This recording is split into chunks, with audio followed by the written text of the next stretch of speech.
কুকুৰাঝাৰৰ দৃশ্য এয়া।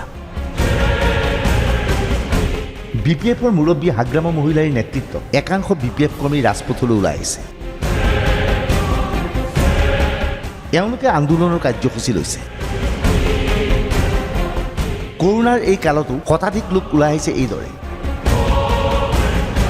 জিলা উপায়ুক্তক সাক্ষাৎ কৰি এওঁলোকে এখন স্মাৰক পত্ৰ প্ৰেৰণ কৰিছে। প্ৰশ্ন হৈছে এওঁলোকৰ আন্দোলনৰ উদ্দেশ্য কি? BTCৰ নিৰ্বাচন সোনকালে অনুষ্ঠিত কৰক। কুকুৰাঝাৰকে ধৰি কেইবাখনো চহৰত BPFৰ আন্দোলন।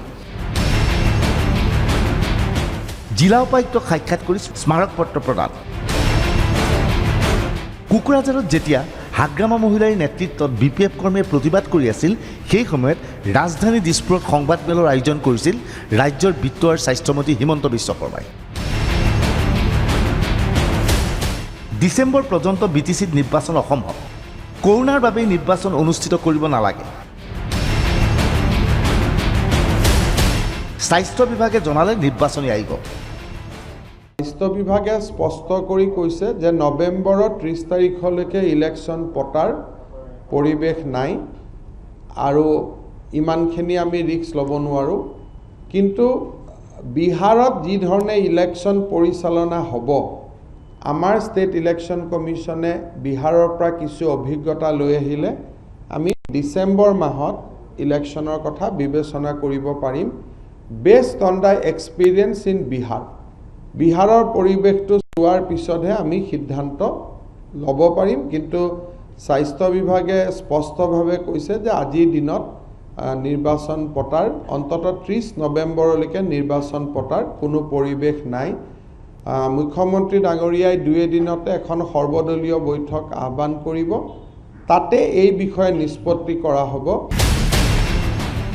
কিন্তু হিমন্ত বিশ্ব শৰ্মাই কৰোনাৰ বাবে BTCৰ নিৰ্বাচন পিছুৱাবলৈ কোৱাৰ কিছু সময়ৰ পিছতেই নতুন দিল্লীত নিৰ্বাচনী আয়োগৰ সংবাদমেল অনুষ্ঠিত হৈছিল। নিৰ্বাচনী আয়োগৰ এই সংবাদমেলত বিহাৰৰ নিৰ্বাচনৰ দিনাংক ঘোষণা কৰা হ'ল। বিহাৰৰ সাধাৰণ নিৰ্বাচন অনুষ্ঠিত হ'ব শীঘ্ৰে। কৰোনাৰ মাজতেই বিহাৰ বিধানসভাৰ নিৰ্বাচন 28 নৱেম্বৰৰ পৰা 7 অক্টোবৰ পৰ্যন্ত 3টা পৰ্যায়ত নিৰ্বাচন। নতুন দিল্লীত ঘোষণা কৰিলে মুখ্য নিৰ্বাচনী আয়ুক্তই।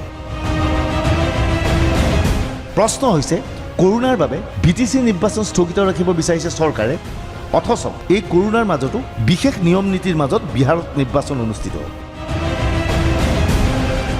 বিহাৰত প্ৰস্তুত কৰা ৰণনীতি অনুসৰি প্ৰতিটো বুথত সৰ্বাধিক 1000 ভোটাৰ থাকিব। এনে এক পন্থাৰে BTCৰ নিৰ্বাচন চৰকাৰে অনুষ্ঠিত কৰিব নোৱাৰে নেকি? আচলতে চৰকাৰে এতিয়া নিৰ্বাচন অনুষ্ঠিত কৰিব বিচৰা নাই। BTCৰ নিৰ্বাচনৰ পিছতেই ৰাজ্য বিধানসভাৰ নিৰ্বাচন আছে। BTCৰ নিৰ্বাচনত কোনটো দলে ভাল ফলাফল দেখুৱায় সেয়া নিশ্চিত নহয় চৰকাৰে। গতিকে এনে অৱস্থাত BTCৰ নিৰ্বাচনৰ ফলাফলে বিধানসভাৰ নিৰ্বাচনতো প্ৰভাৱ পেলোৱাৰ আশংকা প্ৰকাশ কৰিছে বিজেপিয়ে। BTCৰ নিৰ্বাচন পিছুৱাবলৈ হিমন্ত বিশ্ব শৰ্মা কোন? ঘোষণা কৰক মুখ্যমন্ত্ৰী সৰ্বানন্দ সোণোৱালে, দাবী জনালে হাগ্ৰামা মহিলাই। প্ৰভাৱশালী মন্ত্ৰী নিৰ্বাচন BTC নিৰ্বাচনলৈ তেওঁ আজি বক্তব্য দাঙি ধৰিছে। কোন হিমন্ত বিশ্ব শৰ্মা প্ৰভাৱশালী মন্ত্ৰী। হেমন্ত বিশ্ব শৰ্মা ডাঙৰীয়া প্ৰভাৱশালী মন্ত্ৰী নাজানো মই, এইটো ইলেকশ্যন কমিশ্যনাৰ নহয়। আমি কোনে কি কৈছে কোৱা নাই, ইয়াৰ লগত কোনো সম্পৰ্ক নাই। মুঠতে আমাৰটো হ'ল CM ছাৰক আমি জানো, CM ছাৰে ইলেকশ্যন পাতিব লাগে এই কথা। BTC নিৰ্বাচন পিছুৱাৰ আঁৰত ষড়যন্ত্ৰ আছে। বিহাৰৰ নিৰ্বাচন যদি হ'ব পাৰে, BTCৰ নিৰ্বাচন নহ'ব কিয়? প্ৰশ্ন কৰিলে হাগ্ৰামা মহিলাই। এইটো থাকিব, কিবা একটা ৰাজনীতিৰ এজেণ্ডা থাকিব, কিবা একটা ৰাজনীতিৰ এজেণ্ডা আছে। BTCত যে নিৰ্বাচন নকৰাকৈ গভৰ্ণৰ ৰুল আৰু এক্সটেনশ্যন কৰাৰ কিবা এটা ৰাজনীতি থাকিব। নহ'লে আজি চাওক অসমত চব বজাৰ খোলা হৈ গ'ল, শ্বপিং মল খোলা হৈ গ'ল। সেইদিনা মিজোৰামত জিলা পৰিষদত নিৰ্বাচন হৈ গ'ল। এতিয়া আৰু বিহাৰ আৰু ৰাজস্থানত পঞ্চায়ত ইলেকশ্যন আৰু এইফালে বিহাৰত ষ্টেট এছেম্বলি ইলেকশ্যন কৰিবৰ কাৰণে প্ৰিপেয়াৰ চলি আছে, অলৰেডি ঘোষণাই কৰিছে। আৰু এইফালে আজিৰ দিনলৈকে পাৰ্লিয়ামেণ্ট চলি আছে। আসামত ষ্টেট এছেম্বলিত ছেছন হৈ গ'ল। ইয়াৰ ক্ষেত্ৰত কিবা কৰোণা কিবা কিবি বাহানা কৰি পেলাই যে ইলেকশ্যন কৰিব নোৱাৰে BTCত, এইটো কোনো এটা যুক্তি হ'বই নোৱাৰে। ইলেকশ্যন কৰিব। এইখিনি সময়তে হিমন্ত বিশ্ব শৰ্মাই জানিবলৈ দিয়া মতে BTCৰ পুনৰ সমষ্টি নিৰ্ধাৰণৰ বাবে এক বিশেষ কমিটি গঠন কৰা হৈছে। এই কমিটিয়ে BTCৰ সমষ্টি পুনৰ নিৰ্ধাৰণ কৰিব, কিন্তু এই নিৰ্বাচনত নহয়, পৰৱৰ্তী নিৰ্বাচনত সেয়া কাৰ্যকৰী হ'ব। চুক্তিৰ এটা ডাঙৰ দফা আছিলে যে কিছু বড়োলেণ্ড অঞ্চলৰ ওচৰ চুবুৰীয়া যিবিলাক বড়ো অধ্যুষিত গাঁও BTCৰ পৰা বাদ পৰি ৰৈছিল, তেওঁলোকে এই BTCত অন্তৰ্ভুক্ত হ'বলৈ আবেদন কৰিব পাৰিব, য'ত 50%তকৈ ওপৰত বড়ো পপুলেশ্যন আছে।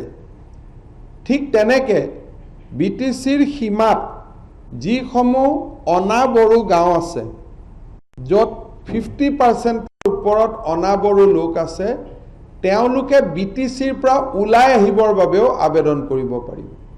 তাৰমানে বোথ ইনক্লুশ্যন আৰু এক্সক্লুশ্যন।